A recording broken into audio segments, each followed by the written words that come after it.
चलिए, काफी खुशी हुई आपको और भाभी जी का प्यार देखकर। लेकिन प्रॉब्लम ये है तिवारी जी कि वो समझती नहीं है मेरी बात, कि मैं उससे इतना प्यार करता हूँ, समझ नहीं रही है। तो आप समझाइए ना। बहुत समझाने की कोशिश की, नहीं समझ रही। आपकी तो काफी कुछ बातें मानती है वो, तो क्या आप मेरे ब्याह पे समझाने की कोशिश करेंगे उसको?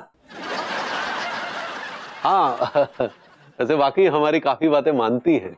अब अपने बहुत बड़े बड़े फैसले उन्होंने हमारे कहने पे बदले हैं। जैसे कि जैसे कि वो एक बार आपको तलाक देने पर उतारू थी, तो हमने कहा नहीं, आप भभूति जी को तलाक नहीं देंगी, भभूति जी को तलाक देने के विषय में आप सोचेंगी भी नहीं। और देखिए, उन्होंने अपना निर्णय बदल दिया। उन्होंने कहा कि आप तिवारी जी, मैं आपकी बात नहीं टाल सकती, और उन्होंने आपको तलाक नहीं दिया।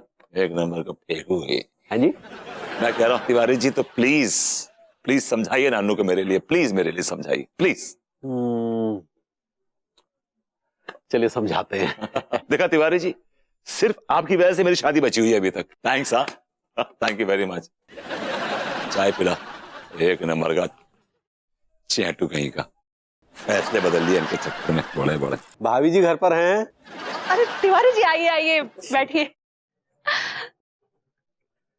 पता है, अभी कुसुम बुआ जी से बात हो रही थी, वो लोग तो इंतजार कर रहे हैं विभू का। जी भाभी जी, बस बड़े अफसोस के साथ कहना पड़ रहा है कि वो इंतजार ही करते रह जाएंगे। कोई माई का लाल भभूति जी को अमेरिका नहीं भेज पाएगा। ये क्या कह रहे हैं आप?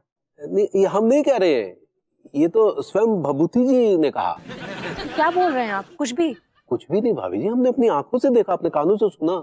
आपने क्या क्या देखा है और क्या क्या सुना है, मुझे एग्जैक्टली बताइए जरा। वो अपने काबिल दोस्त प्रेम चौधरी से कह रहे थे कि वो किसी भी हाल में अमेरिका नहीं जाना चाहते। तो प्रेम चौधरी ने उनसे कहा कि क्यों? तो वो कहने लगी वहां जाके काम करना पड़ेगा, और कौन बेवकूफ काम करना चाहता है? कौन बेवकूफ होगा जो अपनी कमाऊ पत्नी के पैसों पर ऐश करे और फिर अचानक उसे अमेरिका जाना पड़े और वहां पर खुद कमाना पड़े। ऐसा कहा उसने? ऐसा कहा उसने? जी भाभी जी, वैसे कहा तो और भी बहुत कुछ है। और भी बहुत कुछ? क्या कहा उसने? क्या कहा उन्होंने?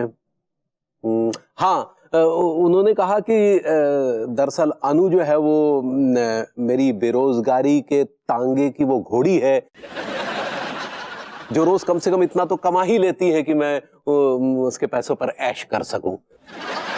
तो फिर प्रेम चौधरी ने उनसे पूछा कि अबे विभूतिये, अगर तू अमेरिका नहीं गया ना तो यही घोड़ी तुझे लात मार देगी। प्रेम चौधरी ने भी मुझे घोड़ी कहा? विभू ने क्या कहा फिर? उन्होंने कहा कि इस घोड़ी की लगाम तो मेरे हाथ में है। ये लात तो नहीं मारेगी, हाँ हिनाएगी जरूर। विभू ऐसे। आप देख रहे हैं तिवारी जी, मैं इस आदमी को अमेरिका भेजकर इसकी लाइफ बनाना चाहती हूँ, और ये मेरी तुलना एक घोड़ी से कर रहा है। लेकिन इस घोड़े को अब तो मैं अमेरिका भेज के ही रहूंगी। घोड़ा नहीं भाभी जी, गधा।